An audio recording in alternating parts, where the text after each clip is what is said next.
Well, despite a lot of the focus on the turmoil in the Liberal Party, the claims of bullying, concerns about the government's standing now in the electorate and the prospects of the Wentworth by-election, believe it or not, there is some legislation getting through the Parliament as we speak. In fact, today the Senate did pass an extension of the cashless welfare card trials. They've already been underway, the trials in 3 sites, Ceduna, East Kimberley and Kalgoorlie. Under the legislation the Senate has passed today, the trials will now be held in 2 Queensland locations, Bundaberg and Hervey Bay. The government secured enough support on the crossbench, including that of the independent Tim Storer. The Minister for Social Services, Paul Fletcher, joins me now. Thanks very much for your time this afternoon. Good to be with you, Dave. So just remind us about how the trials work. Who will actually go onto the cashless welfare card? Well, so the cashless debit card has been in place, as you rightly say, in 3 separate trial areas to date. In Kalgoorlie, in the Eastern Goldfields and in Ceduna. And the whole intention of it is that 80% of the welfare benefit goes onto the card, which can be then used to purchase the essentials of life. Because what we don't want to see, what Australians don't want to see those on welfare and what people who are receiving welfare shouldn't be in the situation of, is money that should be funding food on the table, clothing for the kids, school books, those kinds of things, instead being spent on alcohol and drugs and gambling. And it's only those on New Start, is that right? Well, look, it is a range of benefits. Right. It is a range of benefits. It's been a range of benefits in the 3 existing trials and in the new trial. What is significant about Bundaberg and Hervey Bay is that the 3 existing trials have had a high percentage of Indigenous Australians. In this trial area, it'll be about 14% Indigenous and so majority non-Indigenous. Well, that's an interesting point because a lot of the criticism around the trials that have been underway is that, they unfairly target Indigenous Australians. So these 2 sites, Hervey Bay and Bundaberg, it's quite the opposite. And look, one of the reasons, there's a number of reasons why these sites have been chosen. There has been significant community support for extending the trial to Bundaberg and Hervey Bay. The member for Hinkler has been a very strong supporter. In fact, the previous Labor member for Hinkler has come out in support. Now, these are areas that have a high rate of intergenerational welfare dependence. That's to say, families where people are on welfare today come from families that were themselves on welfare. Also areas of high youth unemployment. And what we have seen in the 3 existing trial areas is you are seeing improvement in social stability. Indeed, police in Kalgoorlie are quoted as saying they've seen a reduction in brawling and in crime. They're careful to say, look, that's what they've observed, but it has come along at the same time as the cashless debit card. Although there has been some criticism about the lack of evidence around the success of the trials to date, and indeed the Auditor-General did release a report only, a month or so ago, saying the department's monitoring and evaluation of the trial was inadequate. And look, just to be clear, that I should say that's police in Leonora and Laverton, not Kalgoorlie, who made that comment. It ran in the Kalgoorlie minor. But so look, there has been there were some observations made by the National Audit Office. We'll obviously take a look at those. Are they being addressed? Are these concerns that the monitoring and evaluation is not adequate? I mean, is there better monitoring and evaluation going on? Well, I'd say a few things. Firstly, there has been independent monitoring, and that has shown people on the trials who say they are drug users, a significant percentage saying they're reducing their own drug usage or alcohol usage. So we have seen an independent evaluation which says that. The second thing I'd say is, yes, the National Audit Office has made some comments about the methodology. We're getting further work done, and the observations of the National Audit Office certainly we're taking account of as we continue with the 3 existing trials. Will also be taken account of in this 4th trial that will now be able to commence in Bundaberg and Hervey Bay. Now, to win over Tim Storer in the Senate, did you agree to his request for a new independent inquiry into how it all works? Look, that's right. There was already a mechanism for an independent evaluation. He proposed essentially a further evaluation. We're happy to agree to that because... So what will that be? Who will do that? Well, the details of that are to be worked through, but we've agreed to a set of principles as to how the evaluations will be conducted. We were happy to take on board that suggestion.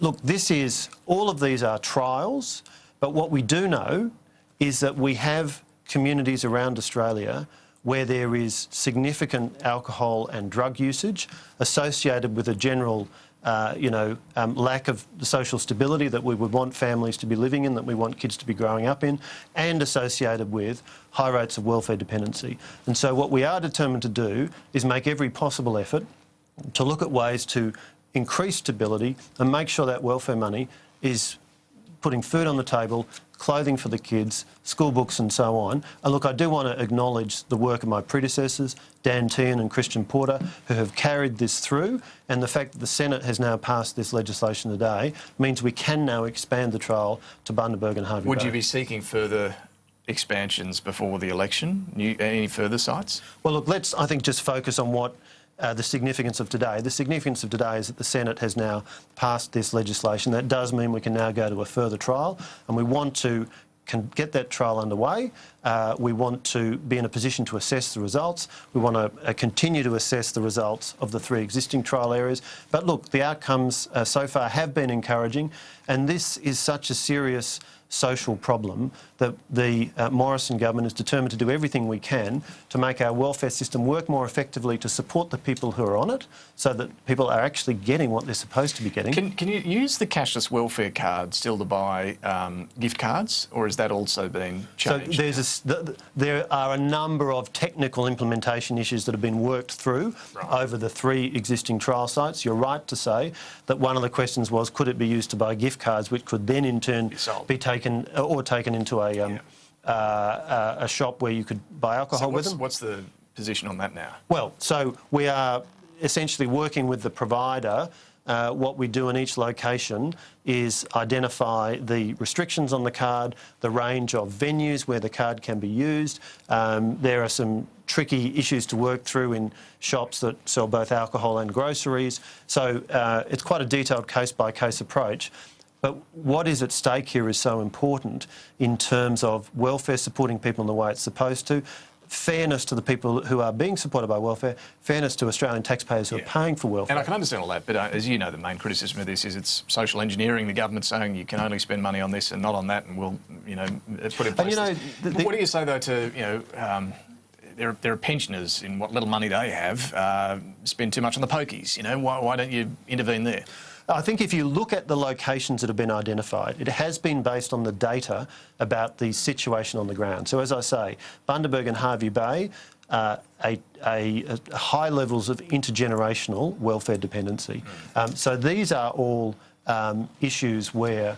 I'm just hearing the bells. I'll check. I'll get someone to check in my ear whether it's your chamber or not. Just bear with me. I suspect that is the Senate, but... I'm just waiting for someone to tell me. Just need to double check. We've got all right, well, let's just quick. We've got a very finely... It's fine, you're fine. I'm told it's the Senate. So okay. Relax, but understand the jumpiness given the numbers, which brings me to perhaps a quick change of topic to finish with.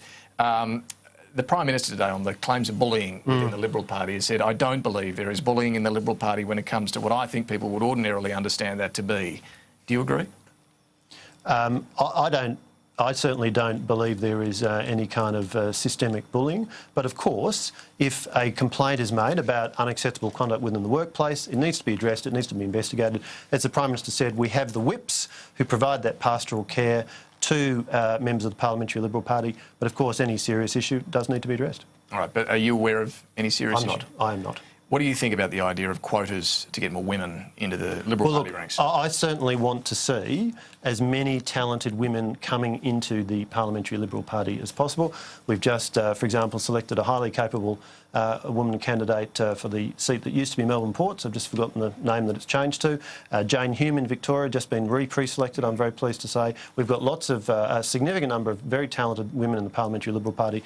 We need to find opportunities to bring more in. Would quotas be a good idea? Well, I think what we need to do is continue to provide mentoring and support and encouragement to women in the Liberal Party. I'm certainly aware of lots of very capable women, and I think we are going to continue to see very capable... Do you have a position on quotas? Are you in favour or not? I think that what we need to do is continue to work with mechanisms like mentoring, specific programs targeted to encourage women. So you'd rather not have quotas? I think there are other mechanisms that can be effective, and I want to see more of that. So that's no to quotas? I want to see more effective mechanisms to bring capable women into the Liberal Party. So you don't like quotas? I want to see more effective mechanisms to bring capable women to the Liberal Party. I get your answer, but I'm just trying to establish you don't like quotas? What I like is a Liberal approach of selecting people on merit. We've got lots of talented people in the Liberal Party. We need to work harder to get more of our talented members of the General Party into the Parliamentary Party, and that's certainly something I want to see more of, and I'm certainly committed to that. All right, but some of your colleagues are talking about quotas. Would that be a more effective way?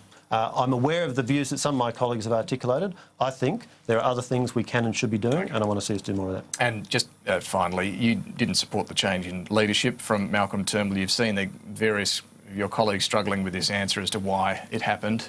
Are you any better placed to answer that question? Look, that's all inside the Beltway stuff. Really, inside the Beltway? what we are focused on, looking at Canberra, going, what we are focused on is delivering outcomes for the Australian people. Stronger Australia, safer Australia, you don't think Australians bringing Australia together. wonder why the Prime Minister has changed? I think Australians are very bored with politicians talking about themselves. They want to see us get on and deliver for them, and that's what I'm focused on. That's what Prime Minister Morrison is focused on. They'd also like to see an explanation as to why the Prime Minister has just changed? I think they want to see their government delivering outcomes for them, and that's what the Morrison government is focused on. All right. Social Services Minister Paul Fletcher, congratulations on your promotion as well along the way. Thanks for joining us Thanks, this afternoon.